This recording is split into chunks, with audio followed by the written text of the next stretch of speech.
guys, I have another update this week. I've decided to do an update instead of doing my mom's doll collection. Just because I've had a lot of stuff go on with Alex lately. If you don't know, or if you haven't been watching my vlogs or anything like that, I finally decided to take him completely apart and try hot glue sueding. And that was pretty much a fail, more or less, because he has gears in his joints, and the gears essentially prevent you from putting glue really where you really need the glue. It did slightly help in the knees, because I did put it there where I could, but really it didn't make too much of a difference. And if you guys are wondering why I got him in my hands, I was just thinking like how far my obsession with painting and customizing and stuff like that has gone, because like after I got out of school and wasn't in an art class all the time, I was like, I need to find an outlet for art. So I started doing canvases like this, and I mean, I've done other things, but I started doing canvases, and I mean, eventually that grew into doing vinyls because painting on a canvas wasn't enough for me. I had to do something 3D. And then, I mean, that slowly grew into Monster High dolls, and now I'm doing ball jointed dolls and getting into it, and I'm just kind of amazed at how far I've come in my hobby of painting that grew into ball jointed and doll collecting. So yeah, just a little thought on that from me. But I do have a bunch of news.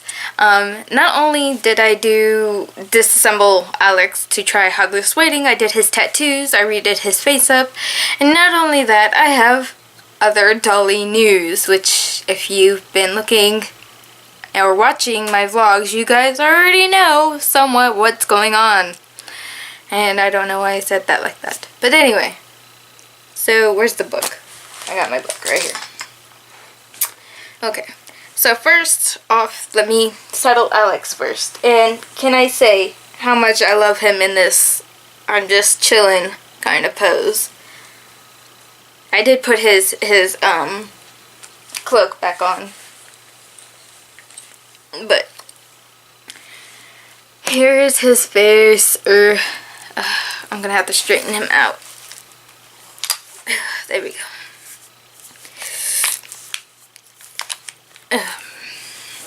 Come on, work with me, boy. There we go. Okay, here is his face. I didn't do a speed paint just because initially I wasn't going to record anything I did to him, and then I kind of decided that it would be fun to record his tattoos, so that's what I did. Although I will record his next face up. Now that I kind of know his face, I don't have a problem doing his face up on camera. But I redid his necklace. I mean, his necklace is nothing like it used to be. This actually was the bead. This dingly part was what was on this hand last time you guys saw him in my last update. So and then I gave him this different bracelet right here. It's just some little beads on some embroidery floss with dangly beads right here. But here's his tattoo. Very simple. And then here's this arm, which I really like the way this arm and his chest came out. I'm not totally happy. I mean, I'm okay with it, but I'm not totally happy with the way this arm came out. And come on, work with me. He doesn't want to be messed with anymore. I've been messing with him for like the last week, so he's all like, leave me alone. Just gonna take your cloak off and I'll put it back on later when I have you displayed or sitting up somewhere. So as you can see, I kind of painted some some similar designs up top, and then there's the wolf face, and then kind of like this diamond pattern, how I have that like up here and stuff. Which the back came out way more painter-like than I wanted. I like to talk about it in the videos, so.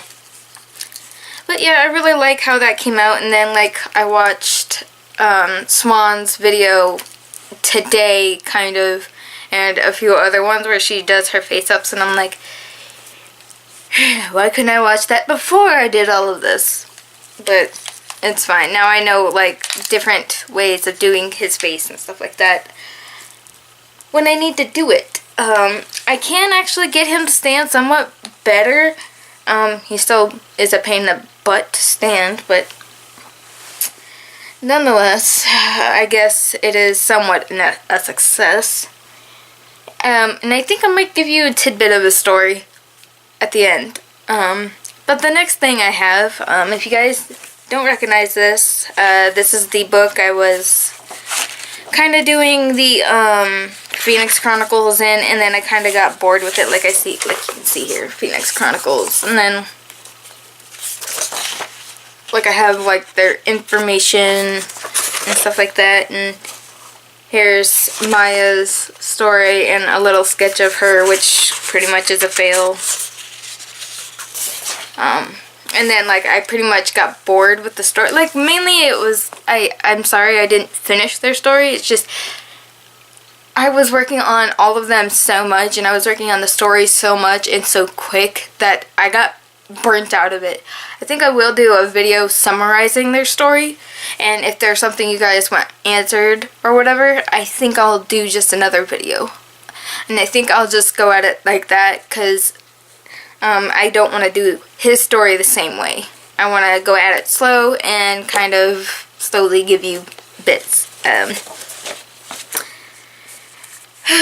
Anyway, so Alix's story will be called The Wolf Coven, and you can kind of start seeing a little bit of characters and a little bit of information. And as far as dolls for his story, I have technically 4 that I want to get, which I think, it depends on the doll I get, I should be able to have all 4 by next year.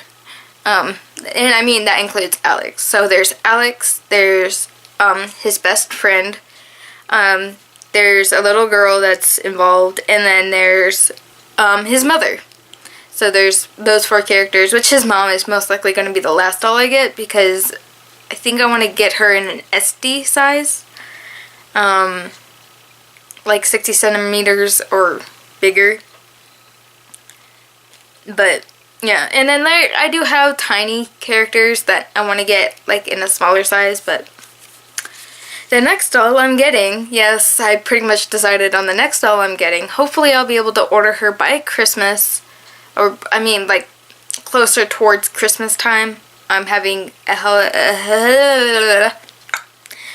heck of a time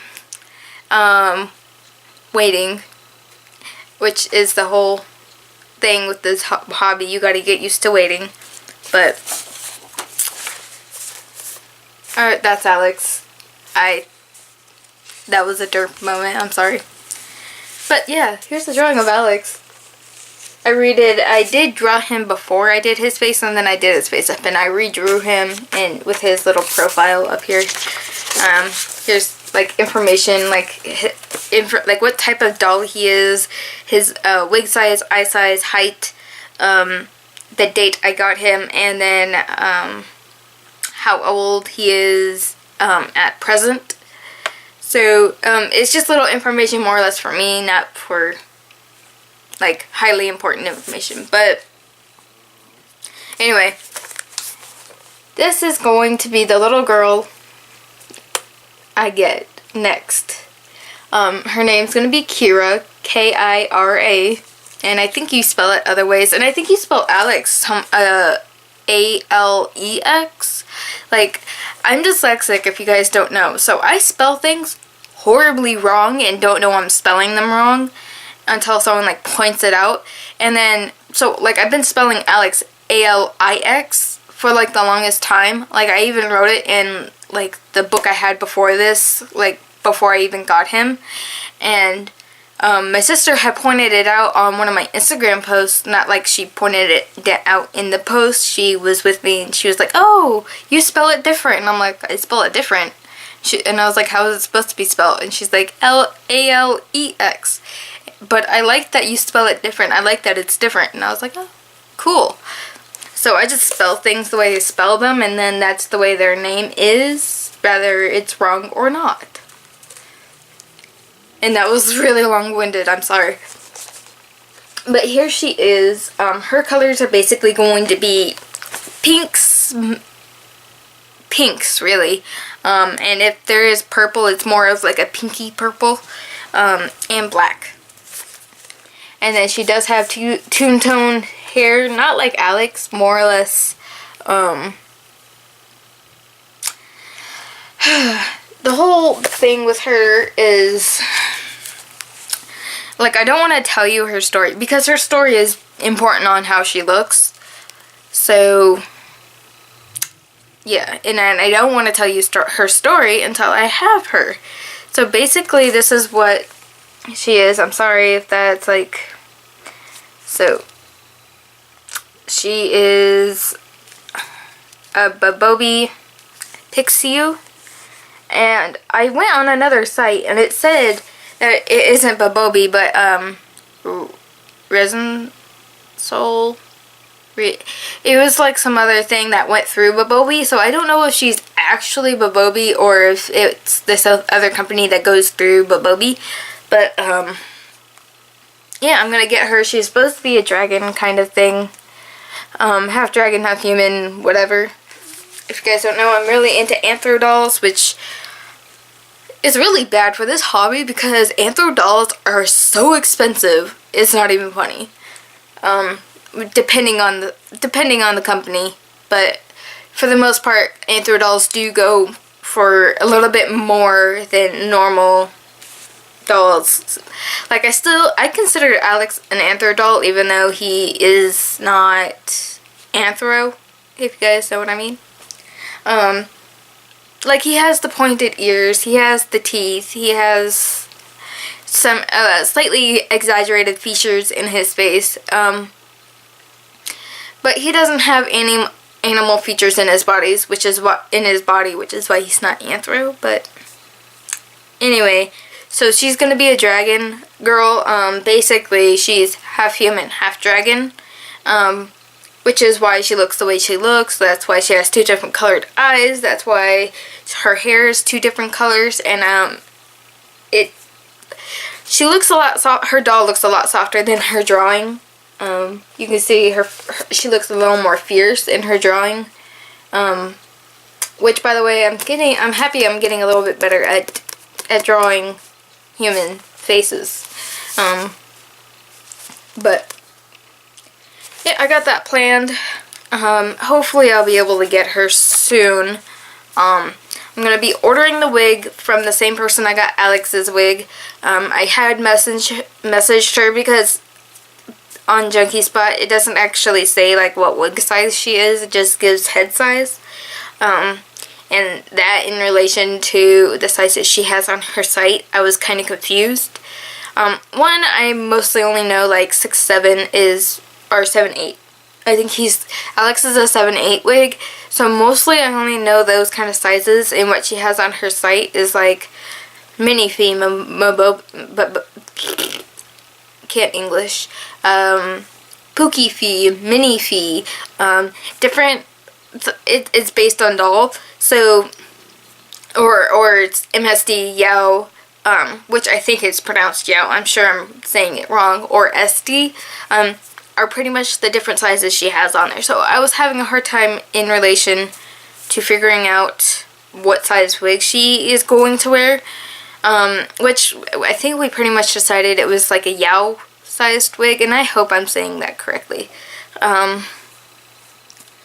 So yeah, I'm gonna order her wig hopefully a couple weeks before I order her, so that way by the time I get her, her wig will come in, because it took I think a little less than a month for me to get the wig, because she makes the wigs by hand. So an estimated about 3 weeks for her to make the wig, and then I think it took another week to ship to me. So yeah, which I don't mind. It's something that's custom made, so I understand why it took so long. That, and she, I'm sure, gets like a bunch of orders at once. So anyway, that's Dolly plans I have right there. Hopefully I'll be able to get her by Christmas. And then, like, I have a friend, Alix's best friend that I've been kind of planning. I have to do a lot of searching, because I don't know, if you guys have any suggestions, I'll give you kind of what his personality is like. He's basically that, like, if you've ever watched one of those movies where the main character is a bit of a loner, a dork, and his best friend is like that popular guy that hits on all the girls, although the girls aren't always necessarily interested in him, and he's very cocky, very mouthy kind of guy, very suave. So that's kind of the idea of his personality. I mean, I don't know if he'll exactly be that way, but yeah, that's kind of what I'm going off right now. And then there's Alix's mom, which, like I said, I want to get nesty, but I really want her to be very regal. She doesn't have to look anthro, and like her ears have to be like, don't have to be pointed. She doesn't have to look like she's wolfed or whatever.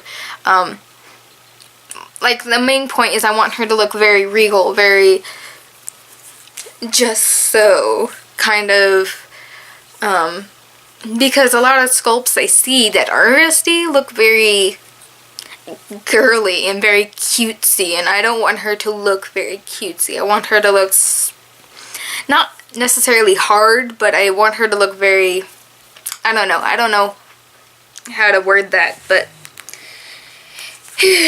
yeah, that was a long-winded explanation of the plethora of dolls I hope to get in the next year and a half. Yeah, I don't know how soon that will happen. Like, I mean, Alix's best friend probably won't happen closer till my birthday next year. That's kind of how I'm seeing it right now. But all of this depends on the particular doll I want and what's going on at the time. So yeah, for right now I'm just kind of concentrating on her, which, like, I'm already planning like different things for her. Like, I want to get her like a trunk that she sleeps in, because oh gosh, I don't want to say her story before I have her. So yeah, I already want to get a bunch of stuff for her, and I don't even have her yet, which I think is a good way to go about it, because what happened with Alix is I had nothing for him, so he was pretty much around the house with leather underwear for like about a week before I actually was making him stuff. So I think for me right now, it's a good way to start getting stuff for her. One other update, I was going to have an area in the craft room right next to Henry, basically. I was going to use pretty much the same space for Alix's house, or just the place where Alix and everyone lives, basically. My ball jointed dolls will live, basically. And I didn't like the idea, because I like the idea of that whole space being Henry's, because I still want to get him a whole lot of stuff. I just haven't really been able to work on him yet. Mainly it's just I have to get stuff for him, which on many levels kind of aggravates me, because like, I'm into my Monster Highs. I want to make sure I get my Monster Highs, because sometimes a lot of times with Monster High you have to get them before you no longer see them anymore, kind of thing. And that happens a lot around my stores. Like, I do have 2 dolls that are going to be reviewed next week, or doll reviews going up next week. Both of those dolls are the only ones I've ever seen. So, and they're brand new. And they're the only ones I've ever seen in weeks. For one. And he's the only one I've ever seen in person ever. So, yeah, it's always things like that I always have to pick and choose what's important for my dolls. But yeah, anyway, the space like I was talking about, I'm planning on, this is so hard. I'm planning on moving all of my pops off my dresser over there. If you've seen my dresser in the background of any of my vlogs or videos, you know that it's stacked almost to the roof with pops, Funko Pops. So I'm gonna have to figure out if that's really what I want to do or if I want to put them somewhere else. So yeah, but on to a little bit of Alix's story, and I think I'll just give you like the beginning. I'm not gonna go too in depth in like the different cultures, the different tribes, or the different packs.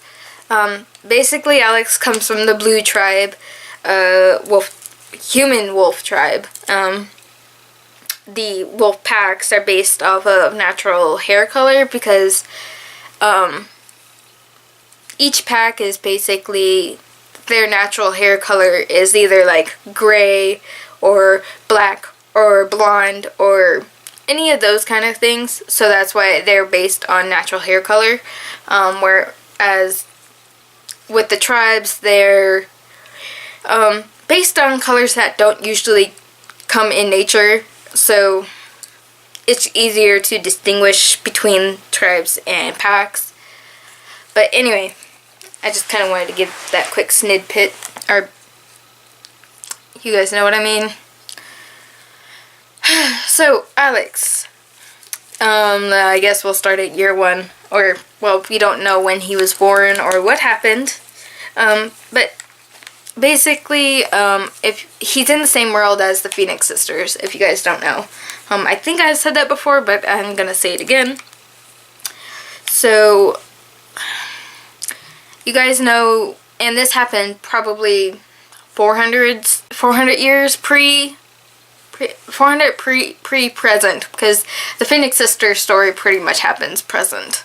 So, and yes, he's 400 years at present. So, yeah, tribe people live a long time, along with wolf people, or the wolves live a long time. But basically, there was a lot of raids going around. This was before things kind of calmed down.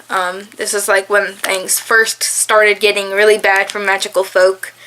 A lot of wars were happening, a lot of raids, just all-out destruction and killing and senseless murdering of either innocent people. Like, really, it was a lot of innocent people that were murdered and killed, because it was just like if there was an inkling that you might have been magical, it was like you were done. Around the time he was born. So his birth mother was basically trying to flee. She was running from the raids, and she was close to the wolf pack, the gray wolf pack, which really helps with him since he has gray hair, so he really feels included in that pack, by the way. What was I saying? Okay, so she was really close, like she was running into the forest. The wolves live in the forest, obviously. So, trying to run from some of the raiders, she kind of finally realized that running wasn't going to do anything, and she wanted to do the best thing, and hoped that they wouldn't find Alix. So she basically hid Alix kind of behind a tree and ran, trying to lure the raiders away from Alix, hoping that they would not find him, they would not hear him, and that he could somehow be saved by somebody and stuff like that. Violet, or V, basically was in the area. She is a wolf, part of this pack that was close by. She pretty much saw all the things that were going on with the raid. Like, the people don't mess with the wolves, by the way. A long time ago, it was pretty much put into law that you don't mess with the wolves. And they were kind of, the tribes were kind of exempt from that just because they're not wolves, obviously. The wolves are vicious. They don't like people. They don't want people to mess with them, and a lot of times they killed anyone who came near them. Although it's not really like that anymore. Just like 100 or so years ago when that law was first put on, that's kind of what was going on.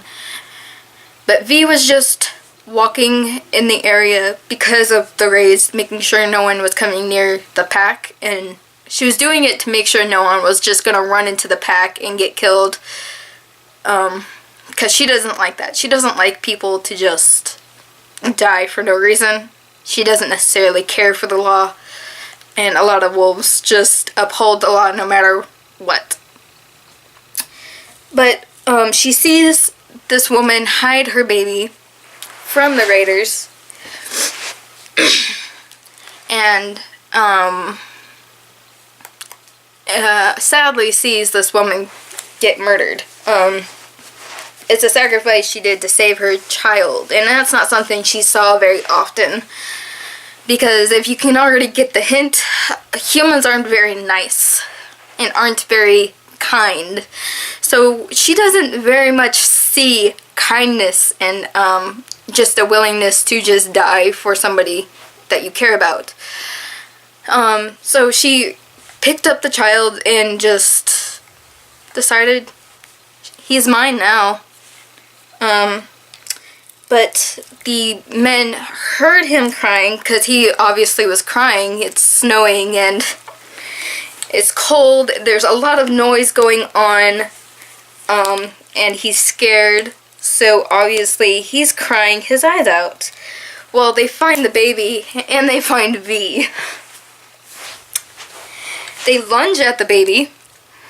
V lunges back, and they don't like it very much. She basically rips the guy's head off and tells the other guy, if you come near this pack or this village again, that there's a force to be reckoned with. So the other guy basically runs to the other raiders, basically updates them, and they pretty much get the hint that this isn't an area they need to be raiding, and it really wasn't that big of a deal for this area anyway, because the close by village didn't really fully accept magic people in the first place. And yeah. So she picks up Alix and starts heading toward home. I don't know what to call it. And a lot of the wolves start to see, her husband, by the way, is Alpha, so, yeah. So she can do a lot of things that a lot of people don't want her to do, and, I think that's a lot of I guess a lot of this beginning part of the story is a lot about V, although this has not a lot about, even though the story doesn't actually have a whole lot to do with V, like as far as personality wise and her backstory, it's important because it's how Alix is still here. Basically she goes into the pack, and everybody's upset that she has a human with her, and that she's like, oh, I'm gonna keep it, he's my cub now. And of course her husband is upset because one, it just causes problems in the pack, and two, he's just like, he doesn't know what to do. And of course people in the pack are upset and just screaming at her and yelling and go. This one idiot decided to lunge at the baby, just like some of the raiders did, and I will get into why she's so protective protective of him whenever I get into her story, or probably later in his story, I'll tell you. But basically, one of the wolves kind of lunges at her and the baby, and she full on goes mama bear mode. Like, you don't touch my baby, you don't go near my baby, or so help me, I will hurt you. And by I mean, she is bigger than a lot of the other wolves. Usually, in my world, alphas and more dominant wolves or animals are bigger than any of the normal animals. So even though the wolves are bigger, the alpha or more dominant animals are even bigger than the bigger ones. So she's, one, already a little bit bigger than they are, and they're lunging at her, and two, I mean, I don't know what they were thinking, because she's a lot powerful than they are. She simply just kind of grabs and throws him across the cave like it's nothing, and she quite simply puts it, I'm going to have this baby. If you have a problem with it, I mean, you can leave this pack, or you can just leave me alone. And she basically says the same thing to her husband, this is my baby, this is my pup. So people kind of just was like, okay, this is how it's going to be. We just got to accept it. And a lot of people, a lot of wolves in that pack did eventually leave because they didn't like it. But it was just kind of the way things were. And that was pretty much it. The next part of Alix's story is pretty much 6 years later. So, yeah. So, I hope you guys kind of like that story. I'm not a very good storyteller, by the way. So, I'm sure that story was kind of all over the place and not very good. But I hope it gave you a little more insight into Alix's story. And, maybe next time we'll get into a little more why, and a little more into Alix's personality and stuff. Ooh, and my phone went off and I had to bark. So, excuse me. And I will see you guys later. Hope you enjoyed this little update. Bye!